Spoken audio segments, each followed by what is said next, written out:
Las causas de dolor cervical pueden ser múltiples. Por eso hay que hacer un adecuado interrogatorio y un adecuado examen físico.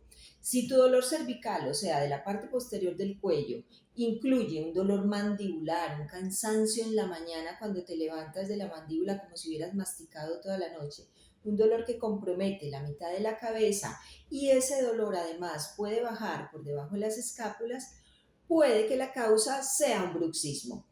Hay que tenerlo en cuenta para poder hacer un adecuado manejo y tratamiento y obtener mejores resultados. Recuerda, quedarte quieto no es una opción. Muévete.